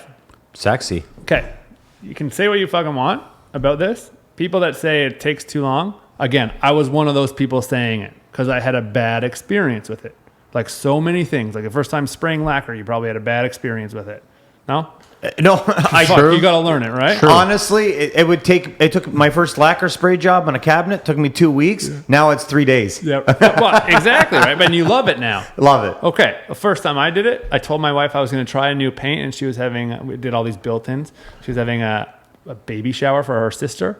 So I masked everything off in the office, fucking sprayed it all with lacquer. Runs. I forgot a cold air return, and it was all over the house. Oh, man. We had to go move. Wow. We had to go sleep at my parents for a couple of days. She was, oh man, love you, honey. Anyway, so you take this house, right? We were supposed to pour the floor on the Tuesday because an inspector was supposed to come and look at the underground plumbing on the Wednesday. She didn't come because the lady in the office. We live in a small municipality. Went home sick, so she stayed in the office. Never told the plumber. He waited on site. This is the construction life right now, isn't that's it? exactly. Oh, So he my waits God. on site from 12 till 4. She never shows. We're all sitting there because we had to cover the plumbing in because I had the HVAC guys line up for the next day to put all the radiant piping in. So we all wait there all day. She never comes. Finally, the next morning, she shows up. I'll be there at 8:30. She shows up at 9:30. I've got the plumber and 4 HVAC guys waiting to put the piping down. She walks in, barely looks at it. Then we all start raking the HVAC. Like my crew is, my trades are fucking awesome guys. We all work together. They helped us level all the gravel out, put the styro down. They put their piping in. But then it was Friday. We couldn't pour because it was too late to get concrete that day. Monday was a holiday. Too hot? Monday was it was too hot for like For late afternoon. yeah, well, we couldn't get it because we got an Amazon building going up in Ottawa. So apparently you got to give a whole lot of notice right now for concrete because they're pouring like 37,000 feet a day. So Fucking Amazon. No overnight delivery with that, Right, huh? exactly. Yeah. So Monday was a holiday, and this is where I said I couldn't come because I was worried that my pour was going to get pushed into my holiday week. I thought I was going to have to work on that Monday. Monday was a holiday. Tuesday it pours rain. So now I'm down to 3 days before we're all on holidays. So Wednesday morning we pour 3,500 square feet of slab. By Friday, we have a concrete pump there. 1 o'clock in the afternoon, we poured all those 12-foot ICF walls. Yep. So, That's fast. slab down on a Wednesday morning, And 12-foot perimeter walls. 12-foot high. There was about 400 linear feet of wall. All your windows, all your window bucks got to go in, all the bracing, 12-foot high walls. That's impressive. So, But you know what? You're not framing that, insulating that, vapor barrieing that, because the Ivec'ing studs it. are in there. You're not fucking doing all of that with a 4-man crew in 2 days. No way. No way. So now we get it poured. So then- 6 weeks. So we get it. So we get it all done. Like my guys, I shout out to them. They are fucking rock stars. Like our little crew. It just fits our personalities. They're just awesome. And so we go away on holidays. My foreman stays there. He hung all of the floor system by himself last week. So we come back and we're ready to rock again with the upper floor. Typically, we would all do, when we do a house like this, we pour on whatever day. Say we pour on Tuesday. We strip Wednesday morning. Floor system, start hanging it. The next day, we're typically done the floor system and starting again with our upper floor wall. So you're not getting a concrete company in, getting them to clean all their crap out, getting a framing company in, Yeah. and then go like all of your trades lining up. But just stopping at concrete, now you don't have to wait to check the slump or if the concrete's cured to pull the forms off. No, because sometimes you can't even pull them off if it's not cured properly. Let it sit. Yeah. Like the concrete wants to be just sitting there and slowly curing. And you can do it in the wintertime too, right? Like you extend your building season. Imagine you're a builder and you got all these heated tarps. Like I still don't. You don't need any hay. Yeah, right. I still don't want to do it in the winter, but at least with ICF, like it's amazing. It's amazing to me, like because we pour all year round, and like you'll come in the next day, and it's still releasing heat. You know what I mean? Where it's traditional, it's frozen or it's whatever. You know, it sure ain't curing slowly, but it's still releasing heat. If we pour and it's snowing, snow won't stay on the top of it for a couple of days. I mean, unless it's minus. So 30, what are the real issues that these dinosaurs have? Like, what is it? They just They say, don't understand what is it? it. Blowouts? Is it difficult to make the cutouts? Is it difficult for all running mechanical? Like, what's the issue? So dinosaur in terms of other concrete guys bashing it or framers. I'm telling you, most of the time when you read the horror stories, what I consider to be an experienced guy that does it, I'm looking and I'm like yelling at the fucking computer. Like, obviously the guy didn't know what he was doing. If it wasn't straight, it's not the product. No, it was installer. Keyboard warriors, man. That's all they are. It's so I think they look at it and it was like me. It takes too long. Well, let's get that off of the table. If it doesn't take too long, maybe it takes a day or two longer if you want to go there, or a week longer. It's still better. Still a million times better. You're talking about. You can't shoot a gun through it. You can't drive a car through it. I mean, it's a concrete wall, you know. The only downfall to ICF is that if the homeowner Wants to do an addition or something. or the contractor that's in charge of the ICF doesn't really go over the extras that they may have to incur in the future, like, you know, more wires, you know, chases. You don't want to cut that ICF styrofoam away and the webbing away or the studs. So a good contractor will be ready for that, right? Well, that's exactly it. A good contractor, right? So if you're talking about going to the trusses, call your HVAC. So what we do is, like on that 2-day pour, our HVAC guys were there on the Friday morning and they roughed all of their furnace vents in. So they put all their furnace ducting, all their vents, any chases they might want. My electrician and plumber, they all know, hey guys, I'm pouring this day. They know to come by, sleeve whatever they want, or they can core it afterwards. Like we make drill bits that are called cores. We can core holes. Okay. There are tools. I say this because one of the things that homeowners will say is, what if I want to change a window? Well, you don't think about it when you're doing your basement. You just think, I'm going to get a big concrete saw and cut it. It's the same thing. Yeah. If you want to do an addition in the future, it's easy. Cut a hole in it. Yeah. I mean, my brother, he built a house and he had 2 45-degree corners come into one another. And he didn't think much of it, but he changed the size of the door in there. It didn't fit the opening that we made for it. He never told us he changed the size of the door. So when it comes, we go to put it in, it's like 4 inches too big. So we're standing inside his basically finished house with a concrete saw and a leaf blower blowing all the dust out. Okay. But in an hour, we had the opening. It was done. I wasn't patching drywall, fixing headers. It was done, right? Like when we have problems with it, it's still a concrete wall at the end of the day with a ton of rebar in it. It's easy to fix this stuff. So in Ottawa, are you guys getting a lot of ICF in downtown applications or no? We're seeing a lot more of it. So we do, you guys know Shopify? Yeah. Yeah. So like the company that does all of their building, like all of their towers and stuff, I'm buddies with like the owner of that company. So they have a residential side too. So we helped them out with a whole bunch of ICF foundations last fall. And so you're seeing a lot more of it, I think, industry wide. Once one neighbor sees it, asks a couple questions, it's so hard to argue against it. And then specifically in those environments, when you're maximizing on square footage of a basement, how warm it is with the higher budgets, like it's a no-brainer. But not only that, now older houses, guys don't realize that when they're renovating, we have to now scab on new pieces of wood in front of the existing just to get our value. Yeah. So now the spaces are getting smaller, right? It's all, so and ICF companies are coming out with newer products. So Nadura, I think they all have new advancements. So I'm kind of mad at my rep right now, but Nadura is coming out with a new one where it's got like 6 inches of foam on the outside. So now you bump your R value up to R35. Yeah, passive. Now Wow. with no more work. And the rep's saying like it's actually easier to pour because it's got more structure. So when we're pouring, we're always worried about a blowout, right? Because you have to have a very fluid mixture of concrete. You can't pour it with a regular concrete. It's got to be a small stone, very fluid. It's got to flow around all your webs, all your rebar. So you're worried about blowouts all the time. But with this new block with the extra insulation in there, you got all that extra support. Hey man, we can go. But still, don't rely on it. No. No. You still got to do all the bracing. Exactly. Yeah. You still got to do all the bracing, but it's less headaches, right? Less worry, if you will. So around the windows, what do you deal with? How do you deal with the webbing and so on? Do you cut back around the windows with the webbing? Yeah. So we have a pretty good system. The way that we work it is that your window's like a 68-inch rough opening, and I already said that I like to give 2 inches just so I can put foam around it. Thermal break, yeah. Right. So because we have a bit wider, the way that I do it, and I'm giving away all my secrets here, but That's the construction life. right. So the way the reason that we do it this way is because if we end up halfway on a web, it kind of it's a pain in the ass. So if it takes me 10 extra minutes, it's going to annoy me. So if I can change something that's going to save me that 10 minutes, I'm happy.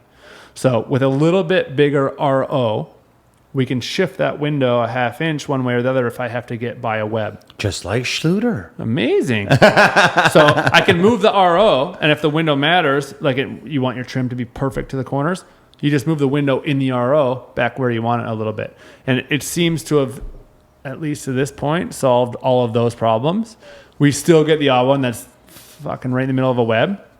But a lot of this comes into being experienced and learning, like we do what are called stack joints. Imagine you come from each corner. If the measurements work out, like if your designer drew it and they can all work out so you don't have any stack joints, great. But most time with like modern homes and the shit we see in the cities, like you want an 8-inch jut out, it sucks to do, but you can do it.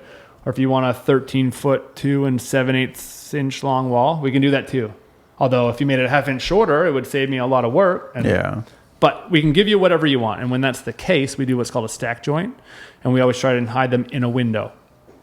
Specifically so that when the drywallers who hate ICF, because they can't find the studs. Thank you. When you come to my ICF, and this sounds like I'm stroking myself, but I'm not trying to.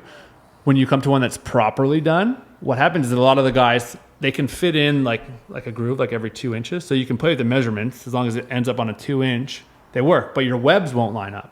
And then your drywallers fucking hate it because they can't find the studs because they alter every 18 inches. The way that we do it, you measure from any inside or outside corner in a house.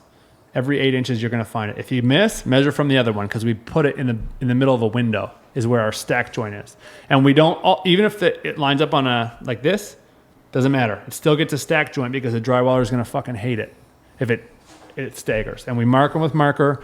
The drywallers that do our houses, they all rave about like this is the way it should be done because it's marked right on. I've always wanted to do an ICF house. I know that we had earlier on, we had Will Gunnell from Gunnell Homes, and he actually started an ICF. So he started an ICF similar to you where he went to work for a builder who was exclusively doing ICF. So he was trained on that, and now he only does ICF. He prefers it.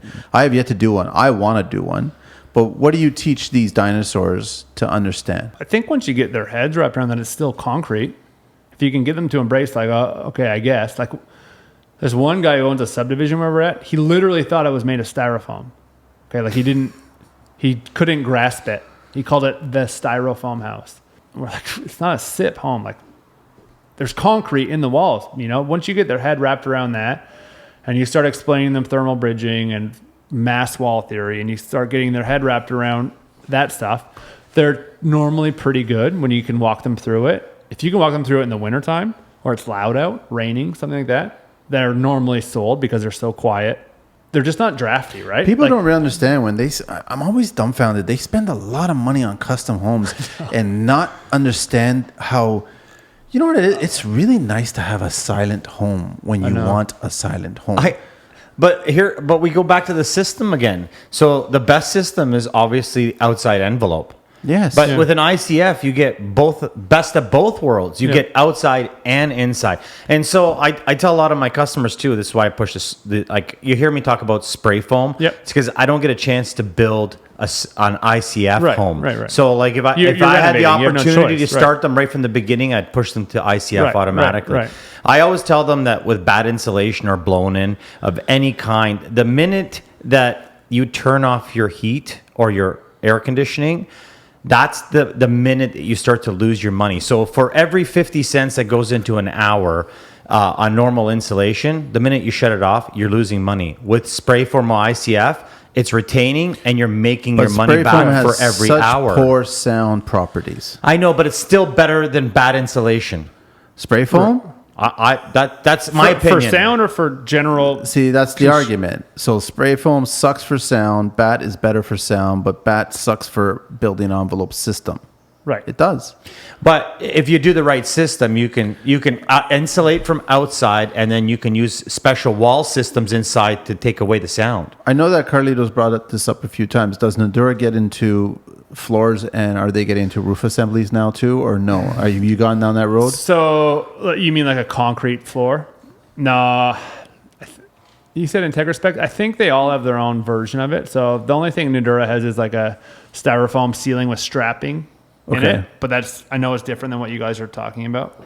I haven't, and maybe they're going to be mad at me. They're supposed to come out and look at this home we're building and do some. Well, again, with the rep is dropping the ball here. Right. So I don't know. Well, tell me if there's a bug. We should maybe edit. No, this out. tell me. Okay. Trust me. Okay, so for like a guy who does like maybe 6 or 8 homes a year, it might be okay. But we're more production driven than that. Okay, he gets a full semi trailer load of styrofoam of ICF, and he doesn't want to bring it to his shop and then deliver it to us. He just wants the whole semi trailer to show up. So I got to schedule I need a truck in 3 fucking weeks, but I don't know if a site's going to be perfectly prepped for that. Ready for you. For a 53-foot semi-trailer that I got to unload by myself, bugging the shit out of me, because I can just call another company that sells the same product and they bring it the day that I want it. Would this bug you guys? And I think you answered your own so question. I'm just curious, Adam. So why don't you tell us his name? Nah, I'm blowing it out. Oh, really? That's interesting. He treats me well, other than that. But he doesn't want to hire guys. If he doesn't want to have guys working for him. If it was my business, I would go with the guy that is treating me like a customer and treating me like with respect. So even if he lives 5 minutes down the road and doesn't treats matter you if he lives listen, Jeffrey Dahmer had neighbors. Like it's just like hey, listen. If I was you, I'd take my 450 dirt bike and rip up his grass. Yeah, there's another idea. So I'm not wrong that it would bug me. Maybe that's my bone. Because maybe that's my you're bone running a business, and you're right because the site isn't going to be prepped, and all of a sudden you're going to have a trailer. I don't know if it is going to be. What's going to happen if the trailer shows up? So that Friday I was telling you we were all raking out the styrofoam. We're all raking it out, and a 53-foot semi-trailer shows up full of styrofoam. Right. I can't do anything for the next 3 hours on site. It's in town, too, or city, or whatever. Yeah. Anyways, okay. So I'm going to play stupid right now, and I'm going to pretend I'm a homeowner. And I'm going to say, wow, why do I want to buy ICF? Because I don't know what to put on the outside. Like, can I put brick on the outside? Can I put siding on the outside? Can I put stucco on the outside? Foam. So my question is so that we can get some anything. of the... So anything you want. That's right. So tell the listeners. I 100% of the time put all of our siding on a rain screen. So strapping, right? I wouldn't put siding on anything other than a rain screen system. But you can they have a tapered brick ledge that you can hide below grade because some people don't like that bell curve. You can hide that below grade, put a row of CMU block, parge that. Stone, it's already all engineered. So the booklet that we have, it's already all engineered for you. I think you can go up to 2 stories of full stone before you have to have an engineer look at it. Siding goes on strapping, or you can put siding directly on it. There is webbing every 8 inches with Nadura. That's a brand we use. And there also is foam core carries now what most guys call the freeze board.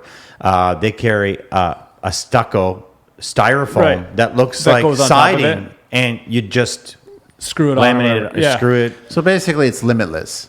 Like I haven't seen a limit on it yet, but I'm not going to say whatever cladding you want, whatever new cladding you found, whatever you want to try, it's applicable. Well, what I wanted to talk about was I wanted people to know that that's a myth. You could do anything to an ICF home that you could do to any brick or wood home. 100%. Yeah, They're or starting to poured build concrete. a lot of movie theaters in the States for sound because they're already soundproof, right? Makes Like you a- want makes a these lot of sound sense. ratings, you want Yeah. these fire ratings. Schools, once like because I have these ICF magazines, right?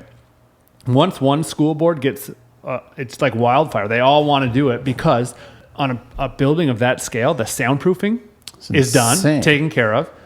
And the energy savings that they're saving on these are huge. Movie theaters are doing it. These guys with like 50-foot tall scaffolding, they're pouring these things. Buddy from DRG was 100% right when he said in 10 years, you're going to be a relic if you're not on this. Like, what are you doing? It's like one of the companies around us is putting styrofoam inside their concrete forms and then pouring it. What are we doing? Why? Thank you. Why? Why are they doing that? Can I ask you one thing that I'm naive to is, could you put, instead of having to do stucco on another board, can I put stucco directly onto, like, can I put a yellow jacket and scratch coat on? I'm like That seems like it our church, could- my church, they did it. It was like one of the first ones in Ottawa. And they did it like that. So, you know, when you're driving by houses in the spring and you see every stud thermal Yep. bridging its way out. Yep. I think that's what happens. There's One, you see it, and two, it's 20 years old. You're starting to see it fail because I think there is a plastic web in there, and it doesn't have 3 inches of foam in front of it at the plastic web, right? So Good to know. So I think that's thermally behaving differently than the foam right beside it, and that might cause some issues on a large wall. So why not? I have no technical background on this. but This so is only why- from so my eyes. Why So not all just you add do the is- stucco, that the foam that belongs to stucco, So, and do yeah, the throw it proper on. Yeah, purging, the 1 proper inch, then mesh, you're done. proper You're done. everything. Yeah. But guys do say you can purge right on top because we purge Yeah, the you bottom do 2 on it, feet, but right? I think the foam that's attached to the ICF it's serving its purpose, doing its thing, Correct, and yeah. it's not If you're designed gonna as a stucco, do a finished second base one. Right, service. right. Yeah, I would agree with that. I could be wrong, and they might yell at me for this, but in my experience, that's what I saw. But I also walk into a room like you and pick apart every trim joint and nail Issue. hole that I see, right? Yeah. So I don't know. nail holes and a-holes. I did want to say when we were talking about the guys, I mean, there's way too many guys thinking that they could just pick this up and they can do it, and they're No, making a bad you need name this for training, good guys. right? Listen, anything you do in construction, if you don't put 100% into Thank it, you. and if Yeah. you don't, like, there's some things we just can't change when it comes to how something's been designed, and we got to follow those rules. Like whenever I go into a kitchen and the guy says, "Can you put that range up?" I read every time what that range says because Right. I don't know the height that it needs for the Right, requirement right. for something to melt in 10 it. minutes of reading. Let's Yeah, not figure this even. out, right. And I follow the rules because I know that when something happens, if I didn't follow those rules and I don't have those numbers, they're going to say, "Oh, you're off an inch and you just Yeah. burnt my $1,000 range." Yeah, exactly. I'm just using it as an example, right? I think with ICF, because homeowners and contractors will go in, they'll take the 1-day course, and then you can buy it. Once you buy it, you're supposed to have somebody like myself, somebody that's licensed, come and sign off on it. The biggest thing, every time you run into problems with it, you need to remember you're forming concrete, which I don't understand why concrete guys hate it, because we're still doing the same fucking thing. You're forming concrete, and there's all kinds of lessons. Lessons cost money, good ones cost lots. Let's not learn them, okay? Let's not learn them when we're pouring concrete, because it's a big F up. Like this one fella who didn't want to listen to my rep, he's like, "You should put some more bracing on that." He's like, "Nah, we're fine." An 8-inch lean on the wall. That's a lot of grinding. You know what they had to do? Shit. They had to come in, cut a foot off the top of the foundation The whole thing. so that it was level because it was so up and down, and then frame curtain walls inside of the ICF to make it straight, okay? But this is the type of shit that gives it a bad name, right? If it was a regular foundation that we all see horror stories of, you just say it was the contractor. You never blame it on the concrete. You never blame it on the product. You blame it true. on, right? You blame it on the But person. so it's funny because I work with this crew. I'm lucky that I got in with a certain crew, Yep. and they're known to be guys that care in the industry in a commercial level. Right. Most of the commercial guys are just flying through the work. So a lot of times when we get the city inspectors to open up certain doors that we're not supposed to be behind, but we can be, Yeah. we'll take a look at all the popcorn in the concrete, Right. all the imperfections, how poorly forms are lined up, and it just shows the love and respect for your trade. Like, it really does. Like, and it stands out. But nobody ever blames it on, like, it's funny how that happened, right? You hardly Yeah. ever blame it on the material, right? But for whatever reason, you're blaming it on this. Yeah. I don't know. I don't get it. So one of my New technology, people don't want to embrace it. They Yeah. don't want to learn a new trick. Millennials. You never asked me the millennial question.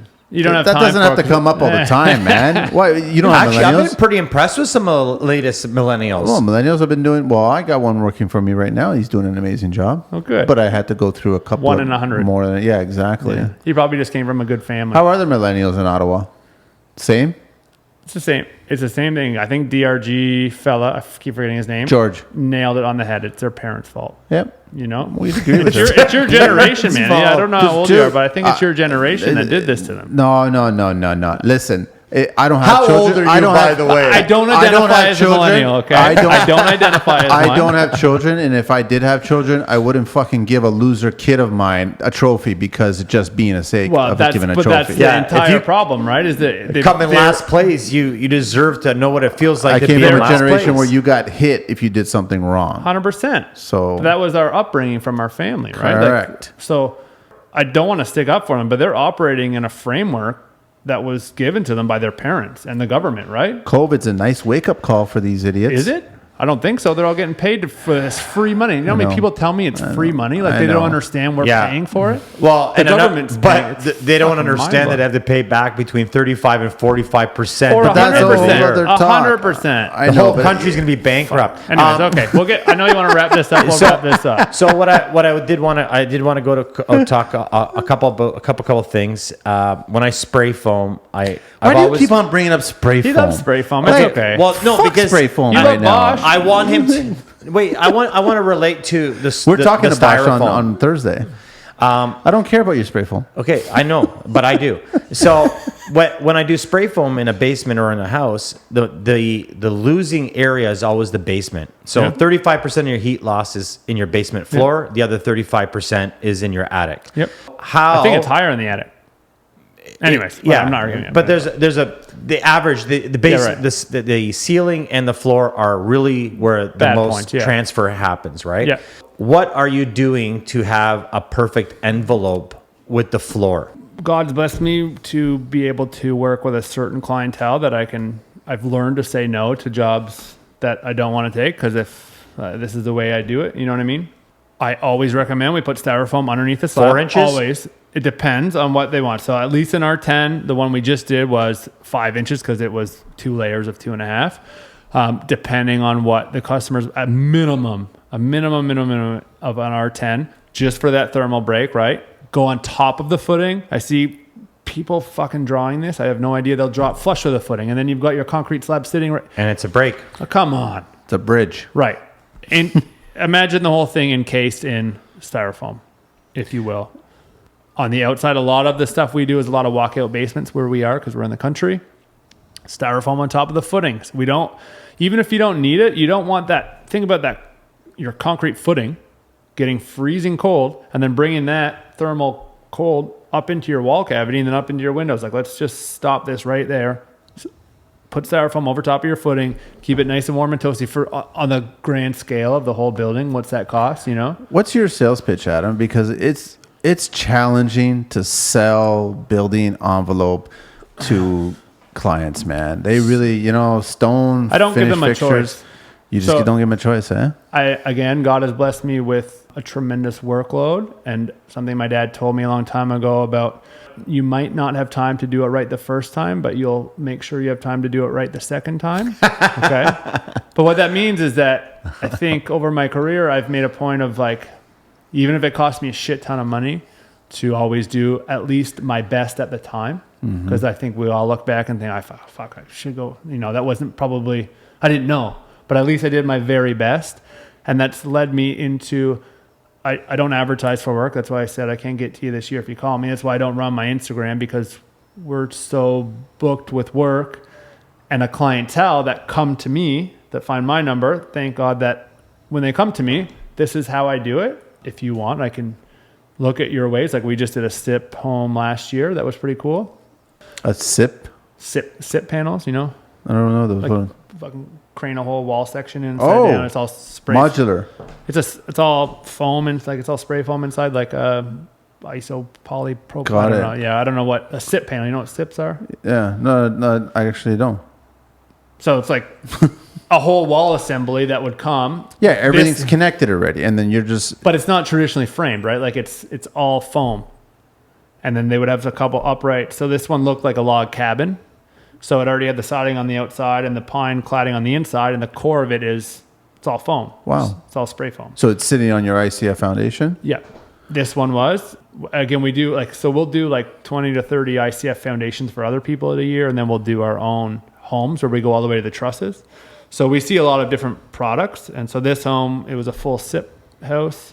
That's interesting. Yeah. So luckily, I'm fortunate. It was called Timber Block. If you want to look up Timber Block, it was the home Okay, product. that sounds familiar. I mean, fortunately, when people come to me, this is the way that I do it. And if you want to go above it, I'm on game with that. If you want to go below it, call somebody else. Because That's all you can do, man. I just find it funny that this whole time people stop the ICF at the basement.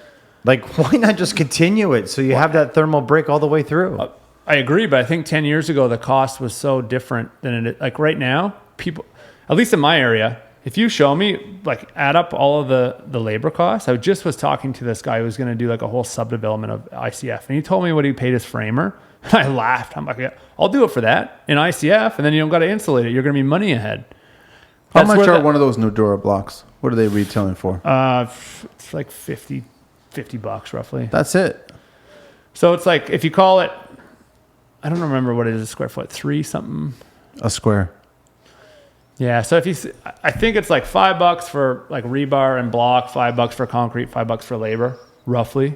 Yeah, but that changes zoning to zoning. It does change. Your block I never costs, do put a price no, on. I know, and yeah. I probably kick myself for saying this on a podcast, but that's a rough idea. So now people in Ottawa pricing against me are going to know. But I mean, I think that's roughly the cost. So above No, but you haven't grade, seen the drawings. But you every haven't project's presented. different, is too. it 8 inches? Is it 6 inches? What's the rebar on the Exactly, windows? right? So So I it's think rough. the pricing used to be a lot more, but now, because minimum code is coming up, now we got to put insulation on the outside. You got to put that rigid board on, right? We got to bring your R22 or R24 instead of R20. All of these things are coming into play.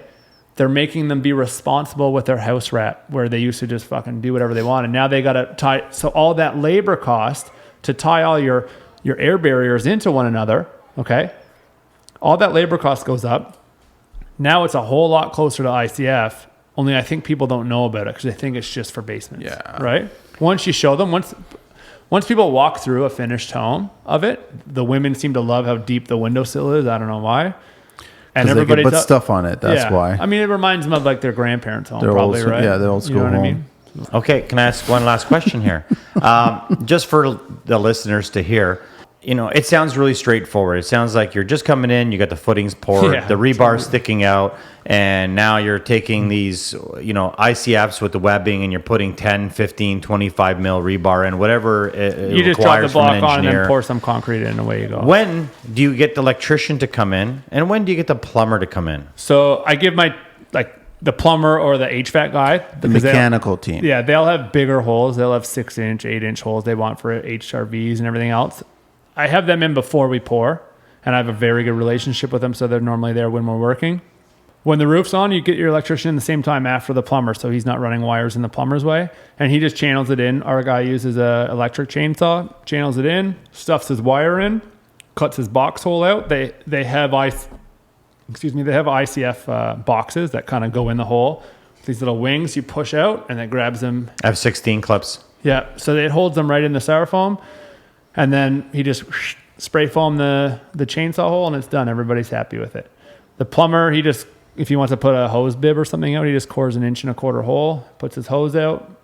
He puts his vent lines in, at least in our area, he can put 1.5 inch vent line in an exterior wall. I mean, otherwise, it's just your outside pretty walls, right? straightforward, yeah. And everything's waterproofed at that point. If you drill a hole, put some spray foam in it, and it's done. You don't have to worry about a special tape or, you know, think about when you take a normal house and you cut a 6-inch hole in it, and now you got that fiberglass Seal. inside of it that you know isn't contacting that pipe well. Like, Yeah. you know, it's just going to mold and rot in there. you know? So, Adam, this has been very, very educational. I have so many questions, but we can't do it today. Oh, it's done. I'm not driving back here. It's done, right? We'll have to get We you might back. have to drive to you. Yeah. No, Hey, you know guys what want we'll to do come see one? Come see one. I want yeah. to come to you and check it out, but I also want to try to find a client that's going to want to do one. I'd love to do it in downtown core Toronto. But this is a perfect market for it. I mean, they do 8. You can do you want a 12-foot tall wall with 8 or 10-inch with all kinds of rebar. I mean, they do it. You know what, Adam? It's the thinking. The people aren't thinking. Yeah. No. Yeah. So we got one last segment Yep. there, Adam. The 12 questions. Do you know about this one? Oh, yeah. Oh, okay, just asking. Okay. What is your favorite construction word? Fuck. But not in an angry one. Like when you forgot something or you made a big mistake and some guy yells from across the house, fuck! What is your least favorite construction word? I don't like using the Lord's name in vain, so I don't like hearing that one. What turns you on in construction? Millwork. What turns you off in construction? Guys that don't give a shit. You know, like my Definitely. plumber, he'll come and be like, I got this sweet new thing for behind the toilet. It's all chrome. Like he loves his trade. So guys that are just, Passionate about their Yeah. trade. yeah, guys like hearing that. they're not around my job sites, but when I see it, I don't like it, you know, like you can be better than that, you know? That's right. What is your favorite curse word used in a sentence or phrase? I don't know. That's not a curse word. You have to ask my guys. A lot of F-bombs. Okay. What is your favorite vehicle? Boat, bike? Dirt bike, definitely a dirt bike. Of course. 450? 250. No, I'm a 2-stroke guy, but so we just sponsored the AMP Construction just sponsored the Yamaha factory race team. My buddy is a team manager of it, so I'm going to say Yamaha YZ250F right now. All right. Or Cobra. Can if you're I- on 50s, my son's I sponsored can by hear Cobra. it. So Can I can say hear this? it. Yamaha. What is your least favorite vehicle? fucking Hummer. I hate that. I can't No, stand the that. H3. No, not the H1. whole- Any of those guys. Any that of drive those a Hummer. idiots. I love the I completely H1. agree with you. What construction sound or noise do you love? A roofing nailer because I did so much roofing. I always think I got that guy covered, you know? Yeah. Yeah. What He's not putting construction, enough nails in up there. It's too cold to be using that. what construction sound or noise do you hate? Misuse of a sawzall. Buddy doesn't know how to like let the blade cut, and he's just leaning on his burning. let the it. tool Yeah, do right. the job. What profession other than your own would you like to attempt? You know, probably one of the guys that changed my career the most was Jim Carew. And when he said helping the veterans, Oh, Jim Carrick. yeah, Sorry. Jim Carrick, my bad, Carew, they call him Carew, my Okay. bad. Crazy Yeah, when he Carew. was talking Okay. about helping the Reynolds for Heroes. You know, I've always said that if I love working with my dad. He helped me build all my personal homes on nights and weekends. And when he retired, he came and worked for me. I've always said if I wanted $1 million, I would just go fix people's houses that couldn't afford it with him. So if I had to pick another career other than working for a living, I would just go and fix people's shit Nice. with my dad. Yeah, that's wicked, man. What profession would you not like to do? You could not pay me to be in an office. No I know. fucking way. I know. I can't deal with the city, man. I was driving around trying to find parking. I went to get something to eat. I smashed the clearance lights off of it at the mall. I do not like the city. How many bones have you had broken? A lot of concussions, like 9 concussions. He rides dirt bike, 5 man. bones maybe or something, yeah. That's not bad. And the last question, if heaven exists, what would you like to hear God say when you arrive at the pearly gates? It does exist, and I hope and I work hard so that he says, good job, son. And Manny and Carlito are in the back about to pour. You better go give them help because the pump just showed up. I love it. Adam, thanks very much for being on the show, No man, sweat, guys. and Thanks for driving having out me. this far to come up to Yeah, us. thank you And so much. We didn't want to do a Zoom call. We didn't want to do any digital crap like that because we actually think that we have a better conversation when we have Yeah, somebody right across I agree. from I us. think it was the right call to Yeah, no, so we would totally appreciate you taking the trek, and we'll cross paths one day, man. Oh, I he's in guarantee Tweed you. all the time. You'll be giving Yeah, me yeah, a call. yeah. Dude, yeah. it's not So over. we're looking forward to that, and then you never know. Maybe the construction life will go on the road, and we'll stop in Ottawa. Do it. Dun, you guys dun, want dun. Dum, dum, dum. Okay, so that's again AMP Construction on IG, and also don't forget his son. What's your son's name again? Chandler. Chandler. Man. CHANMAN P P 9. 9. We'll leave the other ones alone. Hey, Yeah, can we get a Construction Life sticker on his bike? Yeah, that'd be awesome. It's gonna cost you money, but it will. I knew it. We do this for charity. Okay, Adam, thanks so much, man. Let's get out of here. Carlito. Thanks, guys. Thanks, buddy. And this one's out to Adam 613 Ottawa. Coming out of TO, baby.